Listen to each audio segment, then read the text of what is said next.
Lujimendo Menglava, Tech Pantha Chusopare, Tigani Jodapi Magara, the gay count and video editing software, Wondershare Demo Creator Go, Tigani Jodapi Bame, Part 2 Bona, Part 1 Hoteniachana, Pio Piabi, Ditemachanoro, editing Karatoto Song Lens Lulu Yamare. The get case video editor to Cuba. Aku YouTube, Facebook ma reaction video lomla, screen recording lomla, game video record lomla, the cha Avator ne presentation lomla. Toto Mia piece on a software to coop mare. General D software go, the call out Thomas so in the cha software device, so Tonzia Mludo Babu, whiteboard device, presentation device, PowerPoint device, Toto Mia go so lembare. General web camera ye background go let's not remove low yare. Together general online tenani bare point so in le online tena toilet to get the women software bare. The time general web camera 39B တကယ်လို့ရုပ်မပြချင်ဘူးဆိုရင် Avator လဲကျွန်တော်တို့သုံးလို့ရပါတယ်သူရဲ့ download link ကိုကျွန်တော် description မှာပေးထားပါတယ် download လုပ်လို့ရပါတယ်ဒီ link ကိုတစ်ချက်နှိပ်လိုက်ပြီဆိုရင်ဒီ Wondershare website ကိုရောက်သွားမှာပါတယ်ဒီမှာ free download ဆိုတာရှိပါတယ်သူရဲ့ version အမြင့်ကို download လုပ်ထားလိုက်ပါဒီ software ကတော့ Windows 10 Windows 11နောက်ပြီး Mac ကိုသုံးလို့ရပါတယ် mobile နဲ့တော့ဒါလုပ်လို့မရပါဘူးဒီနေရာကိုတစ်ချက်နှိပ်ပြီးကျွန်တော်တို့ PC မှာ download လုပ်လိုက်မယ် install လုပ်ပြီးပြီဆိုရင်တော့ open လုပ်လိုက်ပြီဆိုရင်ဒီပုံစံတိုင်းကျွန်တော်တို့မြင်ရမှာဖြစ်ပါတယ် all in one recorder Virtual Avatar Presenter, Game Recording, Scheduled Recording, Start a new demo project, PM Video Editor. Start demo project, Tinia go to Chennai Lime, Tima Diponza time, Duamava, Tima option Miam into Yamava, Tima PowerPoint presentation low 9, live low 9, Tima Chanoya. Webcam လဲဒီမှာ show ဖြစ်နေပါတယ်တချို့တွေအဲ့မှာ command မှာမြင်တွေ့ရပါတယ် webcam တွေမပေါ်ဘူး error တက်နေတယ်အဲ့ဒါ webcam ကအဲ့မှာအပေါ်မှာ setting သွားလုပ်ရတာပါ setting ထဲမှာ error တစ်ခုခုဖြစ်တယ်ဆိုရင်ကိုယ့်ရဲ့ camera ရဲ့ driver မှာ update လုပ်ဖို့လိုတာလား update မဖြစ်တာလားအဲ့ဒါတစ်ချက်စစ်ကြည့်လိုက်ပါမဟုတ်လဲကြိုးလေးတစ်ချက်လောက်ဖြုတ်ပြီးမှပြန်တက်ပါ PC ဆိုရင်ပေါ့နော် laptop ဆိုရင်တော့ driver ကိုတစ်ချက်ပြန်သွားစစ်ကြည့်ပါမဟုတ်လဲဒီ software သွင်းပြီးပြီဆိုရင် computer ကိုတစ်ချက်လောက် restart လုပ်ကြည့်လိုက်ဒီနေရာမှာကျတော့ကျွန်တော်တို့ရဲ့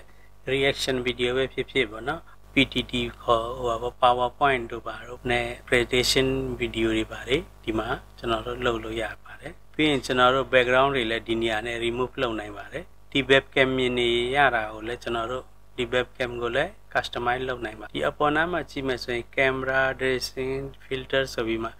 ဒီ option တွေမြင်တွေ့ရပါတယ် camera ကိုကျွန်တော်တို့ frame change လုပ်မယ်ဆိုလည်းလုပ်လို့ရတယ်အဝိုင်းလုပ်မလားဒီ shape type လုပ်မလားဒီ original type လုပ်မလားပုံစံမျိုးမျိုးလုပ်နိုင်ပါတယ်ပြီးရင်ကျွန်တော်တို့ camera ရဲ့ background ကို blur လုပ်နိုင်ပါတယ်ဒီမှာကြည့်လိုက်ပါကျွန်တော်တို့ camera ရဲ့ background blur ဖြစ်သွားပါပြီပြီးရင်ကျွန်တော်တို့ camera ကိုလည်း mirror ပုံစံမျိုးလည်းလုပ်နိုင်ပါတယ်ဒါလေးကို open လုပ်ရမှာပါပြီးရင် default side offset side orient type တွေပါတယ်အကုန်လုပ်လို့ရပါတယ် vertical horizontal အကုန်လုပ်လို့ရပါတယ်ဒီနေရာမှာတကယ်စိတ်ဝင်စားဖို့ကောင်းတာကတော့ကျွန်တော်တို့ web camera ရဲ့ background ကို remove လုပ်နိုင်တယ်ဒီမှာ option တစ်ခုတွေ့ရပါတယ် remove background ဆိုပြီးမှ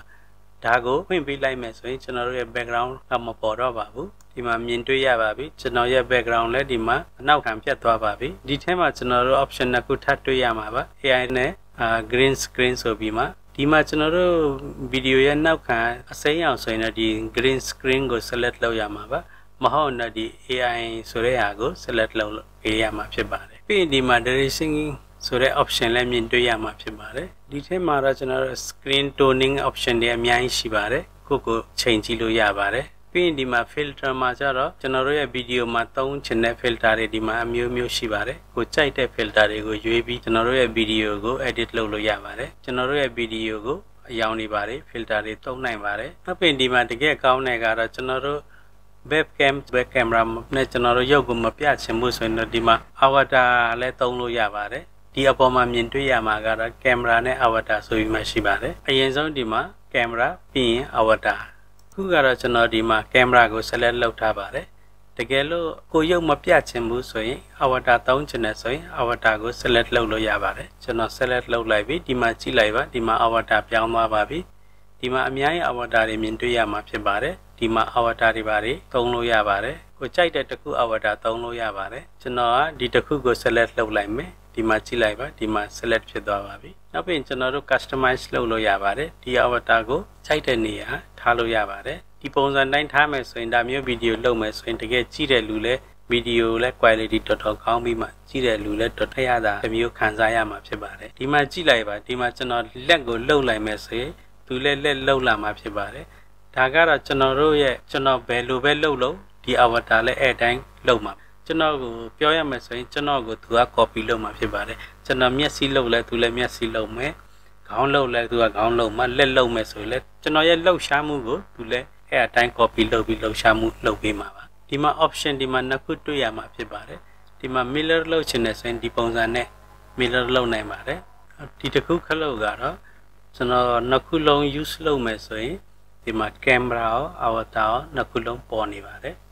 နှစ်ခုလုံးကိုလည်းသုံးချင်သုံးလို့ရပါတယ်ဒီမှာပဲတစ်ချက်ပြန်နှိပ်မယ်ဆိုရင်ဒီမှာကျွန်တော်တို့ camera ပိတ်သွားမယ် avatar ပဲကျန်နေပြီးရင် background ကိုပြောင်းချင်တယ်ဆိုလည်းပြောင်းလို့ရပါတယ် background ကိုသွားမယ်နောက်ပြီးကိုလိုချင်တဲ့ background ကိုဒီဟာနဲ့ပြောင်းလို့ရပါတယ်ကျွန်တော်ဒီ background ကိုယူလိုက်မယ်ဒီမှာကြည့်လိုက်ပါဒီ background ဒီထဲရောက်လာပါပြီဒီမှာကြည့်လိုက်ပါကျွန်တော်တို့ဒီမှာ background လည်း add လုပ်လိုက်ပြီ avatar လည်း add လုပ်လိုက်ပြီဒီအပေါ်မှာကြည့်လိုက်ပါဒီ board ဆိုတဲ့နေရာမှာကျွန်တော်တို့ဒီမှာ video option နဲ့ရှိပါတယ် PTT ဆိုတာကကျွန်တော်တို့ရဲ့ PowerPoint တွေ presentation တွေ video တွေဒီမှာ add လုပ်လို့ရပါတယ်ဒီအပေါ်ဆုံးကတော့ကျွန်တော်တို့ဒီ PowerPoint file တွေကို import လုပ်လို့ရမယ် video တွေ import လုပ်လို့ရမယ်ပြီးရင်ဒီမှာ share desktop ဆိုတာရှိတယ်အဲ့ဒါလည်းလုပ်လို့ရပါတယ်ကျွန်တော်တို့ရဲ့ desktop ကိုလည်း share လုပ်ချင်တဲ့ဆိုရင် share လုပ်လို့ရတယ်ပြီးရင်ဒီမှာကျွန်တော် PowerPoint တစ်ခုကိုကျွန်တော်ပြဖို့အနေနဲ့ import လုပ်ကြည့်မယ်ဒီမှာတစ်ချက်နှိပ်မယ်ပြီးရင်ကျွန်တော်ဒီတစ်ခုကိုရွေးလိုက်မယ်ပြီးရင် open လုပ်လိုက်မယ်ပြီးရင်ဒီမှာကျွန်တော် select all တစ်ချက်နှိပ်လိုက်မယ်ပြီးရင်ဒီမှာတစ်ချက်ပြန်နှိပ်လိုက်မယ်ဒီမှာကြည့်လိုက်ပါကျွန်တော်ရဲ့PowerPoint file ကဒီမှာရောက်လာပါပြီဒီမှာကျွန်တော်တို့ PowerPoint ကို presentation လုပ်မယ်ဆိုရင်ဒီပုံစံနဲ့ကျွန်တော်တို့တစ်ခုပြီးတစ်ခုဒီမှာ presentation လုပ်လို့ရပါတယ်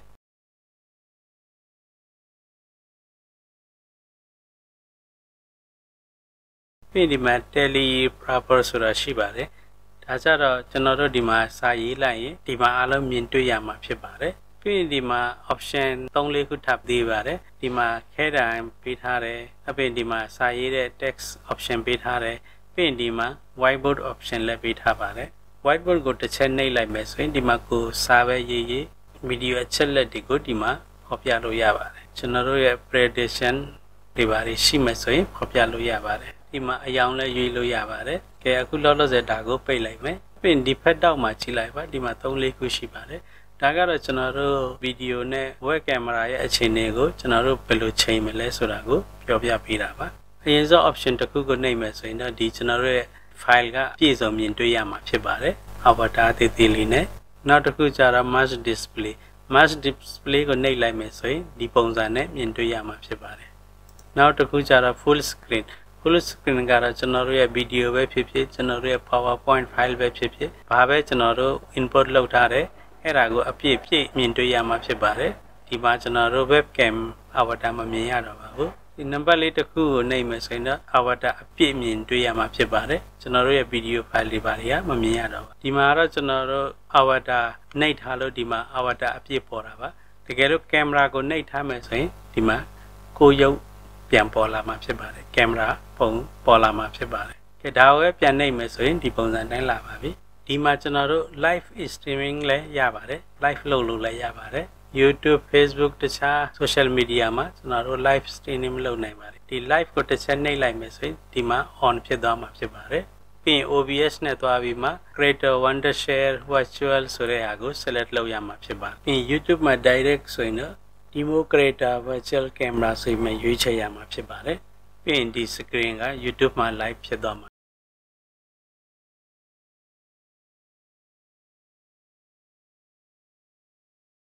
နောက်ပြီးရင်ဒီမှာ meeting ဆိုတာ option လည်းရှိပါတယ်ကျွန်တော်တို့ conference တွေပါလုပ်တယ် meeting တွေပါလုပ်တယ်ဆိုလဲဒီ meeting ဆိုတဲ့ option နဲ့ကျွန်တော်တို့ conference တွေပါလုပ်လို့ရပါတယ်နောက်တစ်ခုကတော့ကျွန်တော်တို့ဒါကိုဘာမှ live လည်းမလုပ်ချင်ဘူးဘာညာမလုပ်ချင်ဘူး record လုပ်ပြီးမှ export လုပ်ချင်တယ်ဆိုလဲဒီ record ဆိုတဲ့နေရာကိုတစ်ချက်နှိပ်လိုက်မယ်